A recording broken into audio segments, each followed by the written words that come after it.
নীলচূড়ার জঙ্গলে।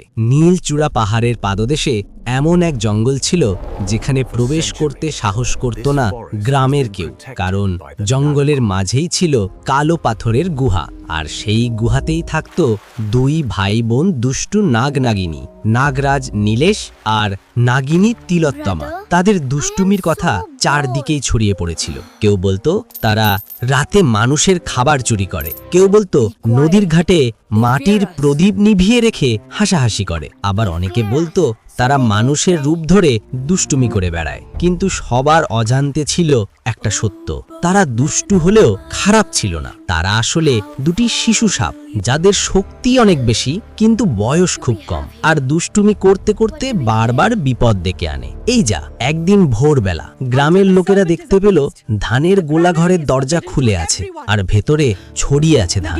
ময়না কাকিমা ফিসফিস করে বলল, নাগনাগিনী আবার এসেছিল নিশ্চয়।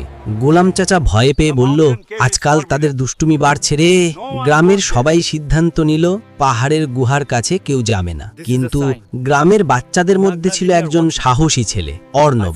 সে শুনেছিল দুষ্টু নাগনাগিনী মানুষের ক্ষতি করতে চায় না, তাই সে সত্যটা খুঁজে বের করার শপথ নিল। অর্ণব এক বিকেলে একাই জঙ্গলের ভেতরে ঢুকে পড়ল। পাখির ডাক থেমে গেছে, বাতাস নিস্তব্ধ। হঠাৎ সে দেখল একটা পাথরের গুহা, আর সামনে এক বিশাল নীল আঁকাবাঁকা চিহ্ন। চিহ্নটা ছুতেই ফট করে দরজা খুলে গেল, আর অর্ণব ঢুকে পড়ল আলোহীন ভিতরে। ভেতরে যেটা দেখল তা দেখে তার চোখ বড় বড় হয়ে গেল। দুজন শিশু মানব আকৃতির ছেলে মেয়ে, কিন্তু চোখ দুটো সাপের মতো দীপ্ত। তাদের মাথার উপর আধা চওড়া ফনার ছায়া। দুজনেই নিজেদের মধ্যে হেসে খেলে দুষ্টুমি করছে। হঠাৎ তারা অর্ণবকে দেখে থমকে গেল। নীলেশ এগিয়ে এসে বলল, তুমি কি আমাদের শত্রু? তিলোত্তমা চোখ টিপে বলল, নাকি নতুন বন্ধু? অর্ণব ভয়ে কাঁপলেও সোজা কথা বলল, তোমরা কেন মানুষের জিনিস নিয়ে দুষ্টুমি করছো? সবাই তো ভয় পায়। এবার দুজনেই একটু লজ্জা পেল। তিলোত্তমা বলল, আমরা খুব বোর হই, তাই একটু খেলতে যাই।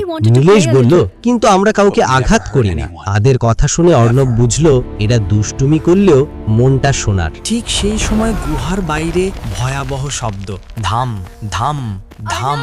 বনের সবচেয়ে ভয়ঙ্কর প্রাণী কাঞ্চন বোয়া, যেটা সাধারণ বোয়া সাপের চেয়ে 10 গুণ বড়, আর মুখ থেকে আঁচের মতো তাপ বেরোয়। সে নীল চূড়ার জঙ্গল দখল করতে এসেছে। তিলোত্তমা ভয়ে সেদিয়ে গেল অর্ণবের পাশে। নীলেশ তীক্ষ্ণ দৃষ্টিতে বাইরে তাকালো। অর্ণব ফিসফিস করে বলল, তোমাদের কি এই বোয়া থেকে বাঁচতে সাহায্য চাই?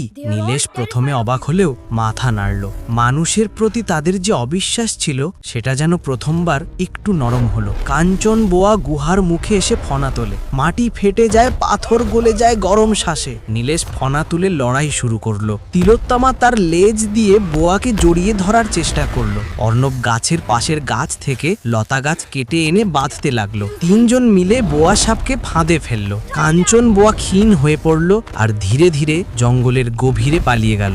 বোয়া সাপ চলে যাবার পর তিলোত্তমা হাসতে হাসতে বলল, মানুষ এত খারাপ নয়। নীলেশ অর্ণবের দিকে তাকিয়ে বলল, তুমি আমাদের বন্ধু, আমরাও দুষ্টুমি কমাবো, কথা দিলাম। অর্ণবও বলল, চলো গ্রামেও আসবে কখনো, সবাইকে বলবো তোমরা খারাপ ন।